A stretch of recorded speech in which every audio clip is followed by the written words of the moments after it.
विकसित भारत 2047 हे पंतप्रधान नरेंद्र मोदी यांचे स्वप्न आहे. त्यांनी कोलोनियन विचारधारेला छेद देणारी नवी शिक्षण नीती आणली. भारतीय शिक्षण आणि कौशल्य परिसंस्था मजबूत करण्यासाठी मूल्याधारित नेतृत्व आणि सहयोगी प्रशासन महत्वाचे आहे. स्किल इंडिया या ब्रीद वाक्यानुसार विद्यार्थ्यांनी नोकरीच्या मागे न लागता कौशल्यपूर्ण शिक्षणाच्या आधारे स्वतःच्या पायावर उभे राहून नोकरी देणारे बनावे, असे आवाहन केरळचे राज्यपाल राजेंद्र आर्लेकर यांनी केले. फ्युएल शिक्षण संस्था समूहातर्फे वार्षिक कॉन्क्लेव्ह व फ्युचर स्किल समिट 2026 चे आयोजन फ्युएल कॅम्पसमध्ये करण्यात आहे. यावेळी मुख्य अतिथी म्हणून ते बोलत होते. भारताच्या सोशल स्टॉक एक्सचेंज फ्रेमवर्क अंतर्गत फ्युएलच्या महत्वाच्या टप्प्यांची घोषणा केली. या प्रसंगी फ्युएल शिक्षण संस्था समूहाचे संस्थापक व अध्यक्ष डॉक्टर केतन देशपांडे, सीओओ मयुरी देशपांडे व इतर मान्यवर उपस्थित होते. Respected Honorable Rajendra Arlekar ji, Honorable Governor of Kerala, respected our partners, Bajaj Finserv led by Pallavi ji, our potential partner of Motilal Oswal Foundation, Cognizant CSR leader Sumit ji, our mentor from so many years Santosh Urlikoppi ji, and CEO Mayuri ji, and all my students and dear friends. Good afternoon to all of you. It is a great honor for all of us to welcome Honorable Governor Shri Rajendra Arlekar ji today. Sir, your presence gives us strength and inspiration to our work in education, skills and nation building. On behalf of entire Fuel family, I extend my deepest gratitude to you. Today is just not an annual conclave. Today is a amount of reflection, responsibility, and renewal. Today, because this year, Fuel completes 2 decades of our journey. 20 years ago, Fuel started with a very simple but powerful belief. Talent exists everywhere, but opportunity does not. We began as a small organization with limited resources, no large infrastructure, and no powerful backing. But we had a conviction and we had a faith in India's youth. In our early years, and many corporate CSR leaders are here, HR leaders are here, we just met them. In our early years, they said, your intent is good, but you are too small to get support. How can such a small organization create such a great impact? We listened with them, we learned from them, and we kept working. 20 years later, when Fuel began scaling, impacting lakhs of students, running national programs, mobilizing CSR resources, the question was changed. And what was the question? You are now so big that Honorable Governor Sir is gracing your event. Now why do you need support? But the reality is, the paradox thought is, the powerful lesson is, impacts is not a destination. Impact is a responsibility that keeps growing. When I met Dr. Abdul Kalam at the age of 19, he told me that you should impact the grassroots students of India. And I asked him a question, how can I do this? He said a very powerful sentence. He said, when a person dies, he gets 4 people to carry his rituals. You are a young person, you will get more than 4. Please carry on the work. And that motivated us to start Friends Union for Energizing Lives. There were times, and our auditor Sheshgiri sir is here, we got second-hand computers, and our auditors were very happy. He said, there is no need to write in the balance sheet. But what happened later? Poor students should not be given poor infrastructure, was his comment to us, and that inspired us. That equity is not charity, equity is dignity. And we accepted the best of infrastructure for the students of Youth of India. And today at Fuel, if you will visit our campus, you will no longer find those machines, but you will find those human people who are working on technologies like artificial intelligence, big data, data analysis. Today, Fuel got an opportunity to represent at World Economic Forum. And our Honorable Chief Minister brought large investments in the state of Maharashtra. What we are doing, we are balancing free education, academic discipline, and regulatory compliances, and corporate expectation and global exposure. Has been one of our toughest challenge, but we chose the hard way to do it. My dear friends, we have reached 2,900 scholarships. We have provided 1 lakh youth with structured and academic career guidance. We have trained more than 3 lakh youth in skill training, and we have partnered with 78 corporate partners, including LTI Mindtree, Castrol, Standard Chartered Bank, Capgemini, Fujitsu, Bajaj Finso, and many more such committed partners in our portfolio. They represent trust, continuity, and shared nation building. Two of our partners are here, and one of them is Bajaj Finserv, who treated us CSR not as a compliance, but as a partnership with purpose. And I'm really thankful to them to support us. Our another partner, Fujitsu, is supporting us with scholarships to pursue students for BBA. And I would like to ask you a question. How many of you come from agriculture families? Your parents are involved in agriculture. Just raise your hand. There will be so many students. These all are coming from agriculture background as their families, but still they want to focus on futuristic training, industry relevant skills, certification, and move into dignified livelihoods. These are just examples. Together, these partnerships are helping to build long-term scalable impact for our country. I'm proud to share that and announce after 20 years of Fuel is now registered on Social Stock Exchange.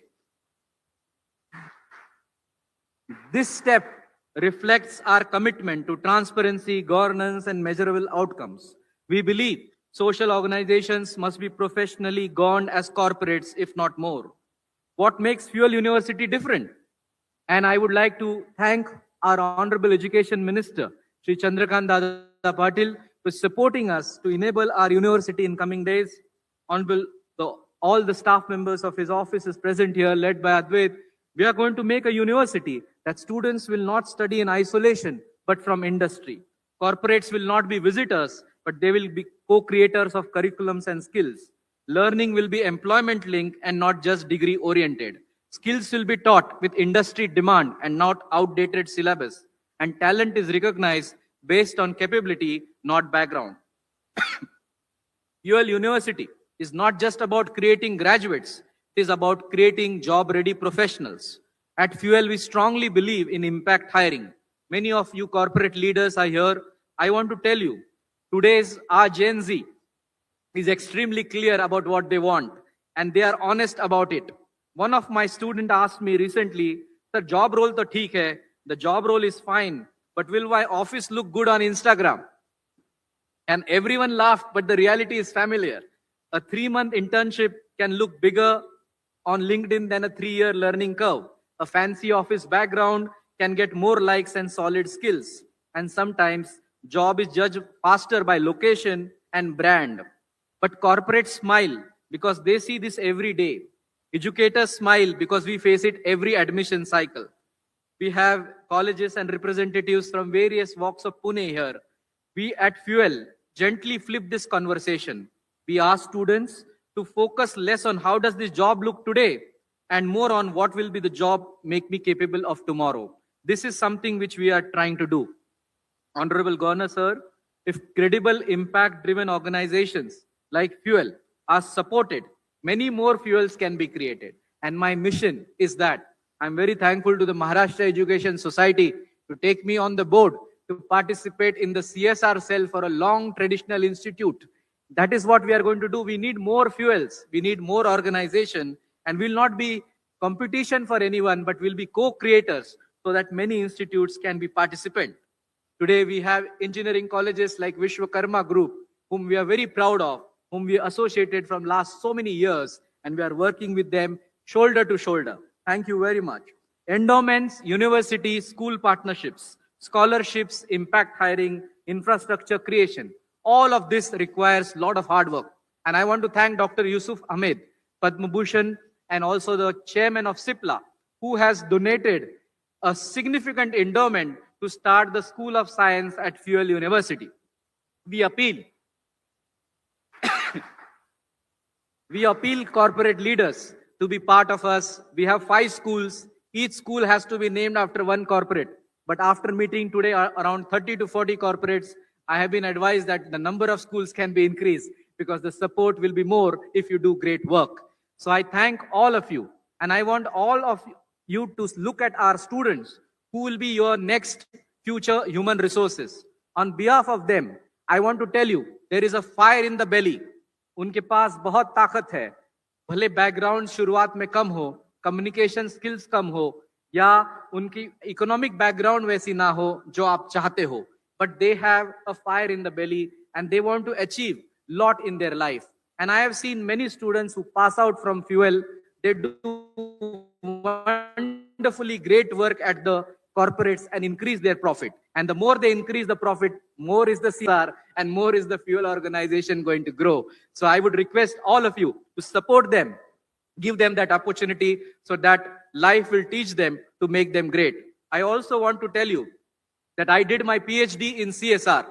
The reason why I did my PhD in CSR was many people were not listening to me that CSR can be also a great tool for the economic barrier reduction in the society.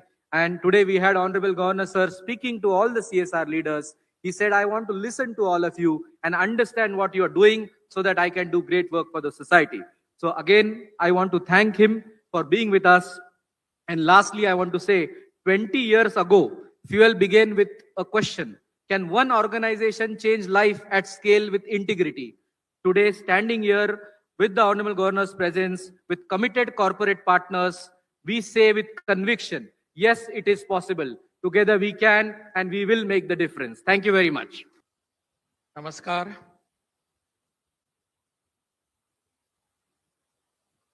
आज आपल्या समोर फ्युअलच्या वार्षिक कार्यक्रमाच्या निमित्ताने बोलताना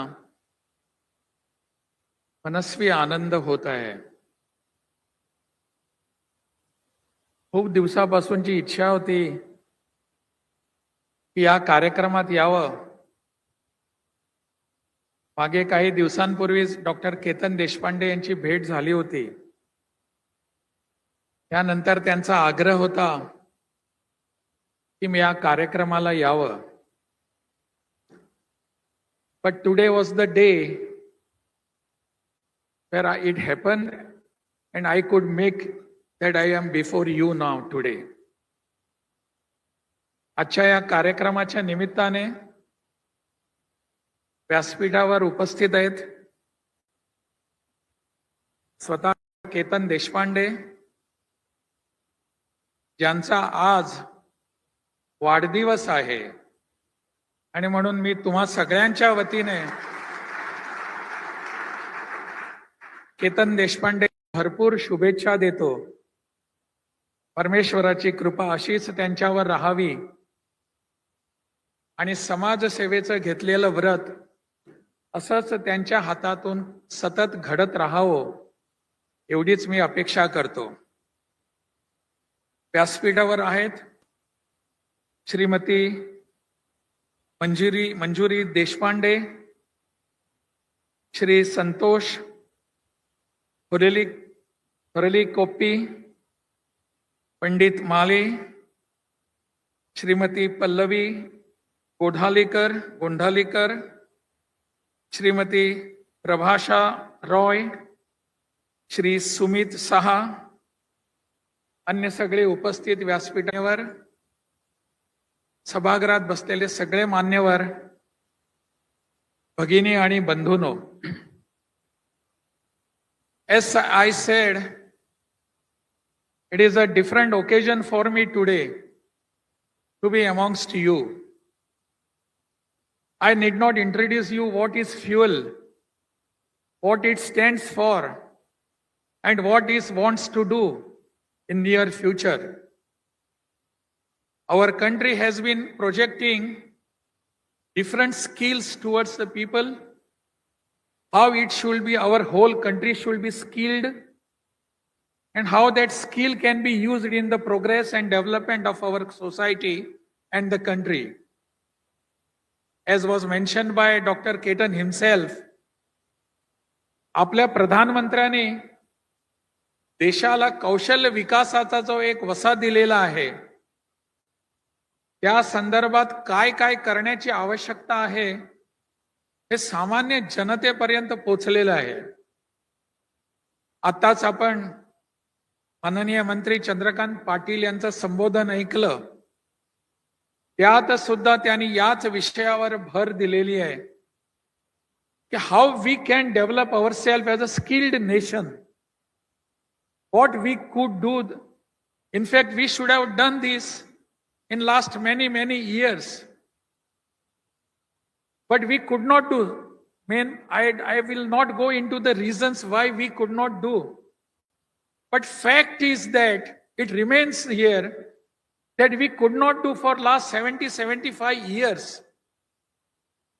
All other nations have progressed like anything. They have become large economies in the world, but we could not achieve that. Compared to other countries in the world, for last about 6-7 years, our skilled population was just 2% of the population. Skilled population जर एवढंच असेल तर तो देश कशा पद्धतीची प्रगती करू शकतो हा प्रश्नच आम्हा सगळ्यांसमोर होता. खरं म्हणजे आमच्या विचारांमध्ये, आमच्या थॉट प्रोसेसमध्ये बदल होण्याची आवश्यकता होती. आम्हाला वाटत होतं की आमची डेमोग्राफी जी आहे, आमचं लोकसंख्या बळ जे आहे ते आमच्या सगळ्या विकासामधली मोठी अडचण आहे, अशा पद्धतीची विचारधारा आमची सगळ्यांची होती. आणि त्यामुळेच स्किल डेव्हलपमेंट, कौशल विकास हा विषय येऊच शकला नव्हता. परंतु मागच्या 10-12 वर्षात आपण बघतो की आपली डेमोग्राफी जी आहे, पॉप्युलेशन आहे, जनसंख्या जी आहे, ही जनसंख्या आपल्या प्रगतीतली अडचण नाही, तर त्या जनसंख्येचा विकास करून, त्यांना कौशल्य प्रदान करून आपण पूर्ण देशाचा विकास साधू शकतो, अशा पद्धतीचा विचार आपल्या देशामध्ये रुजू लागलेला आहे. परिणामतः आपण सगळेजण त्या दिशेने प्रवास करू लागलेलो आहोत. आम्हाला वाटतं की skill is a must now. Every person, whether he is educated or not, he must have skill, and that skill development is very much a necessary thing in today's development. हे स्किल, हे कौशल्य विकास हे आपल्या देशातल्या प्रत्येक नागरिकाकडे असणं आवश्यक आहे. मला खूप आनंद वाटतो की फ्युअलने गेल्या 20 वर्षापासून ही सगळी मनोधारणा आपल्या या सगळ्या समाजात रुजवण्याचा प्रयास केलेला आहे. परिणामतः स्किल बद्दल आज आपण सहजपणे बोलायला लागलेलो आहोत. आधी आपल्याला स्किल म्हटल्यानंतर फार मोठं काहीतरी वाटत होतं. आम्हाला वाटत होतं की ही स्पेस टेक्नॉलॉजी आहे की काय, आणि त्यात आपण लक्ष घालूच शकत नाही. आज आपल्या देशातला सामान्य नागरिक ज्याला श्री गणेशा किंवा अ आई लिहिता येत नाही, तो सुद्धा स्किल विकास त्याच्यामध्ये असू शकतो, कौशल्य विकास असू शकतो, अशी आज आपली परंपरा निर्माण झालेली आहे. Skill has nothing to do with literacy. Not necessary. Literacy असायला हवे हे आम्हाला मान्य आहे, एज्युकेशन असायला हवं हे आम्हाला मान्य आहे, पण it has nothing to do today. Skill can be in any field. कुठल्याही भागात आपण, कुठल्याही देशाच्या बाबतीत, कुठल्याही प्रकाराच्या बाबतीत आपण स्किल डेव्हलप्ड होऊ शकतो. हा जो एक प्रकार आहे तो आज समाजामध्ये रुजायला लागलेला आहे. ही अत्यंत चांगली गोष्ट आहे. अत्यंत वेगळ्या पद्धतीचा विचार आपल्या देशांमध्ये रुजायला लागलेला आहे. मला वाटतं हे होण्याची आवश्यकता होती. आणि म्हणून मी डॉक्टर केतन देशपांडे आणि त्यांची सगळी टीम आहे, त्यांचं मनापासून अभिनंदन करतो आणि मनापासून त्यांना मी धन्यवादही देतो. केवळ वाढदिवस आहे म्हणून नाही, पण आम्हाला एक वेगळी दृष्टी देण्याचं धाडस त्यांनी काही वर्षांपूर्वी सुरू केलं आणि आज ती सगळी फळं आपल्याला बघायला मिळतात. आणि ह्या दृष्टीने सगळा देश विचार करायला लागलेला आहे. प्रधानमंत्री ज्यावेळी नरेंद्र मोदी प्रधानमंत्री म्हणून झाले त्यानंतर या देशामध्ये पहिल्यांदा स्किल डेव्हलपमेंट मिनिस्ट्री निर्माण झाली. स्किल मिनिस्ट्री निर्माण झाल्यानंतर स्किलचा विचार सुरू व्हायला लागला. आणि जसं आता आपल्याला सांगितलं गेलं की आपली एज्युकेशन पॉलिसी जी आहे, शिक्षा नीती जी आहे आपल्या देशाची, शिक्षा नीती 2020, एज्युकेशन पॉलिसी 2020, यामध्ये स्किल डेव्हलपमेंटला प्राधान्य दिले गेलेलं आहे. कौशल्य विकास हा आपल्या या मूलभूत विकासाचा गाभा आहे, अशा पद्धतीची भाषा आज आपण सगळेजण बोलायला लागलेलो आहोत. हे शब्दप्रयोग आता आपल्याला नवीन वाटत नाहीयेत. कौशल्य विकास हा आज डे टू डे रुटीन झालेला शब्दप्रयोग झालेला आहे. आणि आम्हाला वाटतं की प्रत्येक माणसाच्या अंगात काही ना काहीतरी कौशल्य असलं पाहिजे, कुशलता असली पाहिजे. आणि म्हणून हा सगळा प्रयास आहे. आणि म्हणून आजची शिक्षा नीती जी आहे, आजची शिक्षा नॅशनल एज्युकेशन पॉलिसी 2020, हा एक कशा पद्धतीचा विचार आहे. इथे अनेक विद्यार्थी बसलेले आहेत, त्याचबरोबर त्यांचे काही शिक्षक पण आहेत, त्याच पद्धतीने या समाजातले काही नेतृत्व करणारी मंडळी पण बसलेली आहे. आपल्या सगळ्यांना एकत्र बसून कधीतरी विचार करावा लागणार आहे की आपली शिक्षा नीती आहे, आपली एज्युकेशन पॉलिसी जी आहे ती आपल्याला काय नेमकं करायला सांगते, याचा विचार पुन्हा एकदा होण्याची आवश्यकता आहे. अनेक वर्षापूर्वी ज्यावेळी आपण स्वतंत्र झाला आपला देश, त्यानंतर शिक्षा नीती हा प्रकारच नव्हता. प्रयास झाला नाही असं मी म्हणणार नाही, प्रयत्न झाले नाहीत असं नाही. कोठारी कमिशन आलं आणि आपल्याला काहीतरी नवीन शिक्षा इथे शिक्षण दिलं पाहिजे असा प्रयास झाला. त्यांनी चांगल्या पद्धतीचा डॉक्युमेंट आपल्या सगळ्यांसमोर ठेवला, पण त्या डॉक्युमेंटने त्याची कार्यवाही म्हणतात ती बघितली नाही. तो तसा पडून राहिला डॉक्युमेंट. त्या कमिशनचा रिपोर्ट आहे पडून राहिला, कोणी त्याच्याकडे लक्ष दिले नाही.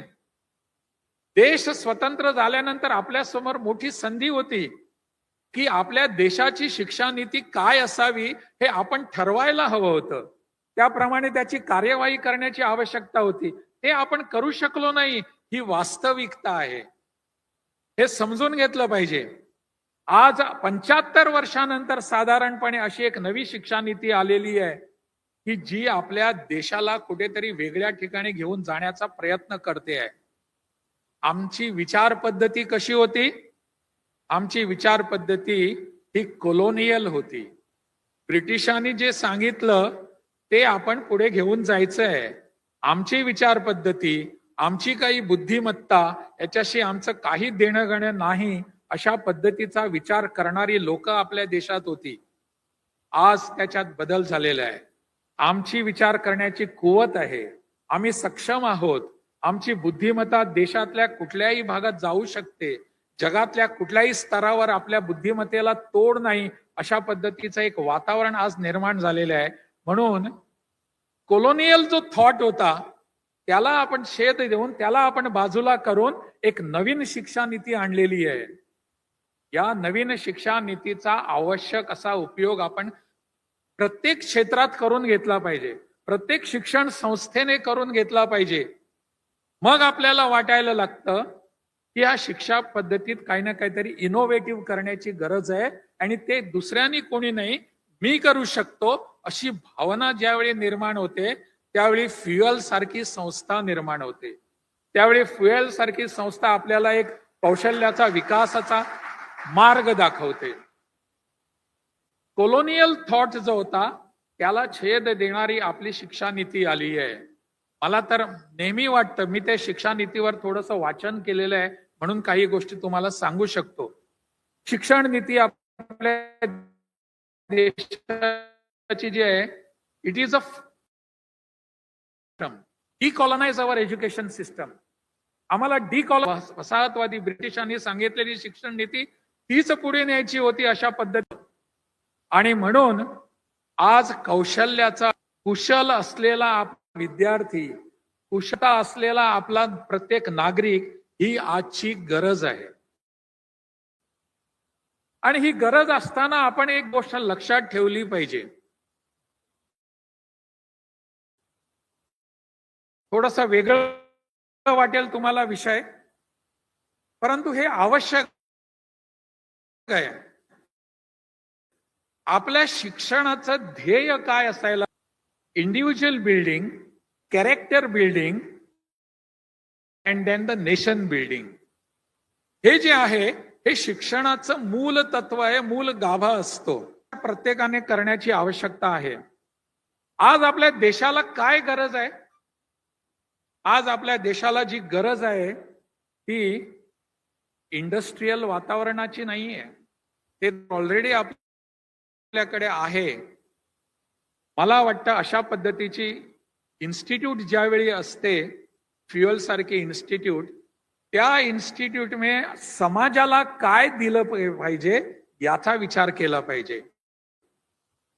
What we require today is what industry needs नाही. The education should be what society needs and not the industry. Industry itself is capable of giving themselves whatever they want.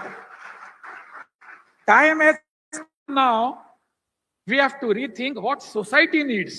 समाजाला काय देण्याची गरज आहे, तिथून काय निर्माण करण्याची आवश्यकता आहे, त्याचा विचार करण्याची आवश्यकता आहे. आणि म्हणून आमच्या इन्स्टिट्यूट मधून बाहेर येणारी माणसं काय असतात मला कळत नाही. बऱ्याचदा ते माणसं कुठे जात असतात. मी थोडासा तुमचा वेळ घेतो, कारण तू सगळे प्रबुद्ध आहात, विद्वज्जन आहात, म्हणून तुमच्या समोर काही बोलण्याची मला संधी मिळालेली आहे. मी ज्यावेळी एसएससी करत होतो, म्हणजे आमच्या वेळी एसएससी 11वी होती, आज 10वी आहे मॅट्रिक्युलेशन. 11वी एसएससी ज्यावेळी मी केलं त्यावेळी मेरिट लिस्ट मध्ये दुसऱ्या दिवशी पेपरमध्ये सगळे रिझल्ट यायचे आणि त्या मेरिट लिस्ट मध्ये येणारी सगळी माणसं त्यात होती, सगळे विद्यार्थी. माझे अनेक मित्र असायचे. माझा त्यात नंबर असण्याचा प्रश्नच नव्हता, कारण आम्ही एव्हरेज पेक्षाही खाली असलेले विद्यार्थी होतो, त्यामुळे आमचा प्रश्नच नव्हता. पण ज्यावेळी मी नावं बघितली पहिले 25 मेरिट लिस्ट मध्ये गोव्यामध्ये, त्यावेळी आमचा पुणे एज्युकेशन बोर्ड होता. आता आमचा वेगळा एज्युकेशन बोर्ड आहे. पण पुणे एज्युकेशन बोर्डामुळे तिथे नावं गोव्यातल्या सेंटर मधनं 25 मेरिट लिस्ट मध्ये नावं आली होती. माझे अनेक मित्र होते. मला खूप आनंद झाला, त्यांचं मी अभिनंदन केलं. आणि मग काही वर्षांनी मी सहज म्हणून एकदा माझ्या मनात एक विषय आला की जे पहिले 25 आलेले होते गोव्यातून, ते 25 जण मेरिट लिस्ट मध्ये आज करतात काय, कुठे आहेत ते? Where are these people? 25 meritorious students, where are they? मी सहज म्हणून चौकशी करण्याचा प्रयत्न केला. सगळेजण आपापल्या विश्वात खुश होते. कोण मोठा डॉक्टर झालेला होता, कोण अमेरिकेत जाऊन शिक्षण घेत होता, कोणी बिझनेस मॅनेजमेंट केलेलं होतं, कोणी आणखी वकिली केली होती, कोण प्रोफेसर झालेला होता, कोण इंजिनियर झालेला होता. आणि सगळेजण आपापल्या विश्वात खुश होते. आणि सगळेजण, त्यांच्याकडे चांगली इम्पोर्टेड गाडी होती, चांगले बंगले होते, त्यांच्याकडे चांगले एक सुंदरशी त्यांची पत्नी होती, मुलं बाळे होती, संसार सुखाने चाललेला होता. मला सहज म्हणून प्रश्न पडला, या सगळ्यांचं शिक्षण जे आहे हे त्यांचं सेल्फ कॉन्सन्ट्रेट हीच तेवढंच होतं का? याच्या बाहेर जाऊन काही विचार आपण करू शकतो का?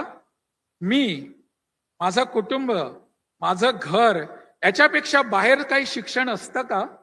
ती दृष्टी असते का? आज इथे आपण सगळेजण विद्यार्थी बसलेलो आहोत. आमचं शिक्षण एवढ्यापुरतं मर्यादित राहणार आहे का? मी जे शिक्षण या सगळ्या फ्युएल इन्स्टिट्यूट मधून घेऊन बाहेर पडणार आहे, ते शिक्षण एवढ्यापुरतंच मर्यादित आहे? माझ्या शिक्षणावर, माझ्या कर्तृत्वावर समाजाचा कोणताही अधिकार नाही का? असायला हवा, आहे, असतो. आणि तो आपण सिद्ध करून दाखवायला पाहिजे. मी जर या इन्स्टिट्यूट मधून, फ्युएल सारख्या एवढ्या मोठ्या इन्स्टिट्यूट मधून शिक्षण घेऊन बाहेर पडतो, तर माझी जबाबदारी आहे, सामाजिक जबाबदारी आहे की समाजाला मी पुन्हा काहीतरी दिलं पाहिजे. ते करण्याची आवश्यकता असते. Society is waiting for us. They want to know. It is not only corporate social responsibility. This is again my individual social responsibility that has to be achieved by me. Or that on that path I have to work, I have to walk. And I am not a self-centered person. I have to do something for the society, for the people. Because of society, I am here. Whatever I have achieved today in my capacity as a student or as an individual, it is because of the support from the society. Am I not necessary to repay their back? I have to. मी हे करण्याची आवश्यकता आहे, गरज आहे. आणि म्हणून घेतलेलं शिक्षण जे आहे हे समाजासाठी आहे. हा भाव तुमच्या मनात कायम असला पाहिजे माझ्या प्रिय विद्यार्थी मित्रांनो. हा भाव असला पाहिजे. You have to have this particular thing in your mind, particular notion. This is my education, but it is for in the interest of the society. That is what I am here for. आणि म्हणून आम्ही ज्यावेळी बाहेर पडतो त्यावेळी समाजातल्या प्रत्येक वेळी तुम्हाला विचारणार नाही तुम्ही कुठून डिग्री घेतलेली आहे, तुम्ही काय केलेलं आहे, किती पर्सेंटेज तुमचं होतं. कोणी विचारणार नाही. After some few years nobody will ask you. They will just judge you by your responsibility towards society. They will judge you by the behavior, how you are doing. They will judge you how you talk and what you talk. That is what we need today. आणि म्हणून सगळ्यांनी हे लक्षात ठेवण्याची आवश्यकता आहे की आपण सगळेजण जे आहोत ते समाजासाठी आहोत, समाजासाठी काम करणारे आहोत. तिथे जर आपण काम करू शकलो नाही तर काही उपयोग नाही. मराठीतलं एक वाक्य खूप प्रसिद्ध आहे, बहुतेक मला वाटतं वि.स. खांडेकरांचं असेल ते किंवा अनंत काणेकरांचं आहे. स्वतःसाठी जगलास तर मेलास, दुसऱ्यासाठी जगलास तर जगलास. हे आपण ब्रीदवाक्य आपल्या मनात कायम ठेवलं पाहिजे. If I am living only for me, you are a dead person. But if you live for others, you are always live. You are always live. That concept has to be in my mind. आणि म्हणून अशा पद्धतीचा एक concept घेऊन आपल्याला बाहेर पडायचं आहे. अशा पद्धतीचा कन्सेप्ट या एज्युकेशन इन्स्टिट्यूशन मधून देण्याची आवश्यकता आहे. We will get everything that is what we need. We will get all the necessary education through our textbooks, through our practicals, everything. But this social responsibility has to be taught from the ground one, from 0-1. It has to be taught to all our students because you are not future citizens. You are citizens of today of this country. Whole future lies in your hand that we have to achieve this. And lastly, only one factor I will be just placing before you. Our Prime Minister has placed before us a very big vision. What is that? By the year 2047, this country will be a Vikasit Bharat. This country will be a developed country. I am not going why we have not so far become a developed country. I am not going into it. But now the time has come. From today, we have got about 21 years to practice that, to see that, to achieve that goal. Vikasit Bharat, developed India. By the year 2047, that is the 100 years of our political independence. And in that year, we will be there as a Vikasit Bharat. Whole world will be looking at us and telling us, yes, where is India? This is the country which is a developed country. My question to all of us is only, there will be Vikasit Bharat. There will be developed India.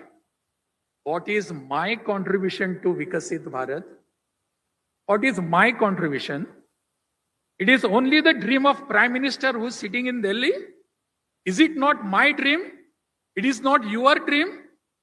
It is my dream. It is everybody's dream. So what are we going to contribute? How we are going to do that? याचा विचार करण्याची आवश्यकता आहे. आज through Skill India, we have to achieve something. मला एकच सांगायचं आहे या बाबतीत की तुमच्यापैकी जे जे कोणी विद्यार्थी आहेत, या फ्युअल इन्स्टिट्यूट मधून बाहेर पडणारे जे विद्यार्थी आहेत, या सगळ्यांनी नोकरीच्या मागे धावायचं नाही. नोकरीच्या मागे धावायचं नाही. Be a self-sufficient person. Be a person who has been doing by yourself. Don't be तुमची डिग्री मिळाली की चला कोणाला तरी आमदाराला गाठायचं, कोणाला तरी अशा मंत्र्याला गाठायचं आणि मला तर मी आता ही इथून MBA ची डिग्री घेतलेली आहे, आता तुमची पाळी आहे, तुम्ही मला नोकरी द्या. नोकरी पुरताच त्यासाठीच मी शिक्षण घेतो का? नोकरी करण्यासाठी? एक मनात असा विश्वास असला पाहिजे, मी माझ्या शिक्षणाच्या आधारावर, या संस्थेतल्या संस्काराच्या आधारावर मी स्वतःचं माझं युनिट उभं करीन. I will be a self entrepreneur. या पद्धतीचा विचार करण्याची आवश्यकता आहे. There are many government schemes from centre as well as from state that will be helping us. The Fuel Institute can guide you that you can be a self-sufficient person who will be not a service or a slave of anybody. तुम्ही तुमच्या पायावर उभे राहा आणि या देशाला मी सांगा, I am not a job seeker, I am a job giver. ते जॉब गिव्हर बनलं पाहिजे. जॉब गिव्हर बनण्यासाठी या सगळ्या शिक्षणाचा, संस्काराचा उपयोग करून घ्या. एवढंच माझ्या मित्रांनो तुम्हाला सांगायचं आहे. 2047 मध्ये आपण विकसित भारताचं स्वप्न जर बघतो तर या दिशेने जाण्याची आवश्यकता आहे. तुम्हा सगळ्यांना खूप खूप धन्यवाद. भारत माता की जय. नमस्कार. फ्युएल संस्थेला 20 वर्ष पूर्ण झाली. 20 वर्ष पूर्ण होण्याच्या निमित्ताने आयोजित केलेल्या कार्यक्रमाला मी खूप शुभेच्छा देतो. या कार्यक्रमाला केरळचे राज्यपाल माननीय राजेंद्रजी आर्लेकर उपस्थित आहेत. त्यांचंही मी महाराष्ट्रामध्ये स्वागत करतो. खरं म्हणजे फार आधीपासून ह्या कार्यक्रमाला यायचं मी ठरवलं, परंतु उद्या काही राजकीय कारणामुळे मला कोल्हापूरमध्ये राहावं लागणार असल्यामुळे मी फार आधीपासून ठरवून अतिशय दुःखद अंतःकरणाने न येण्याचा निर्णय घेतो आहे. पण मी प्रत्यक्ष मनाने तुमच्यावर कार्यक्रमाला आहे. एक अभिनव उपक्रम, एक अभिनव प्रयोग फ्युएलने चालवला आहे. मोठमोठ्या उद्योगपतींना त्यांच्या नफ्याचा जो 5% भाग सामाजिक कामासाठी खर्च करणं, दॅट इज कॉल्ड CSR, हे सक्तीचं झालेलं आहे. त्याला शिक्षणामध्ये कन्वर्ट करणं, शिक्षणामध्ये परावर्तित करणं. मग त्याच्यामध्ये ज्या शिक्षण संस्था चांगलं काम करतायत पण त्यांना आर्थिक अडचण आहे, तिथे शिक्षकांच्या, प्राध्यापकांच्या पगारासाठी याचा उपयोग करणं. आणि जे विद्यार्थी खरंच हुशार आहेत, आणि प्रामुख्याने फ्युएलने जो प्रयोग चालवला आहे की कौशल्य विकासाच्या माध्यमातून मोठ्या प्रमाणावर नोकरीसाठी तरुणांना तयार करणं, इंडस्ट्रीला चांगली मॅनपॉवर उपलब्ध करून देणं, यात ज्या खूप हेवी फीज असतील, ज्या भरणं सामान्य माणसाला शक्य नाही, त्या CSRच्या माध्यमातून त्याची जोड करून देणं हा एक अत्यंत अभिनंदनीय प्रयोग आहे. त्यामुळेच फ्युएलला आता आम्ही स्किल डेव्हलपमेंट, कौशल्य विकासाचं विद्यापीठ म्हणून मान्यता देण्याच्या प्रयत्नात आहोत. फ्युएलने केलेल्या ह्या प्रयत्नालाच, म्हणजे कौशल्य विकासातून इंडस्ट्रीला आवश्यक असणारी मॅनपॉवर तयार करणं, यालाच नवीन शैक्षणिक धोरणामध्ये प्राधान्य दिले गेलं आहे. त्यामुळेच देशाचे पंतप्रधान माननीय नरेंद्रभाई मोदीजींच्या हस्ते फ्युएलला चॅम्पियन्स ऑफ चेंज हा पुरस्कार मिळाला आहे. एकूण फ्युएलच्या सगळ्या टीमबरोबर माझं खूप चांगलं असोसिएशन आहे. खूप नियमितपणे भेटणे, चर्चा करणे, एकमेकाला काही सुचवणे असं आम्ही करतो आहोत. आणि त्यामुळे अनेक वेळा आलो आहे, आज आलो नाही, पुन्हा केव्हा तरी येईन. मी तुम्हाला खूप शुभेच्छा देतो.